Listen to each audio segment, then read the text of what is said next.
ধ্বনি পরিবর্তন এই বিষয়গুলো আমাদের মধ্যে প্রায় কিন্তু কনফিউশন তৈরি করে। দেখেন, বিষমীভবন আমরা তখন পাবো যখন দুটি সমবর্ণের একটিকে পরিবর্তন করে ফেলবো, অর্থাৎ শরীর থেকে শরীল হয়ে গেল। দেখেন, দুটি র ছিল, একটা ল হয়ে গেল।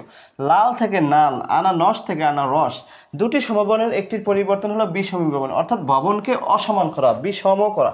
মনে করেন দুইটা ভবন সমান আছে, এই ভবন একটাকে আপনি ঠিক রাখলেন আর একটাকে অসমান করে দিলেন, এটা হচ্ছে বিষমীভবন।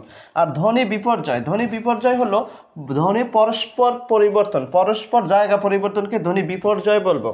লাফ থেকে ফাল, ফটা পরে ছিল, ফটা আগে চলে আসছে। বাস্ক থেকে বাক্স, বাক্স থেকে বাস্ক, শটা পরে ছিল, শটা আগে চলে আসছে। রিক্সা থেকে রিস্কা, কটা কী ছিল আগে ছিল কিন্তু সেটা পরে চলে গেছে। পিশাচ থেকে পিশাস, তালব্যস্য আগে ছিল, তালব্যস্য পরে চলে গেছে। ধ্বনি বিপর্যয় হলো পরস্পর পরিবর্তন।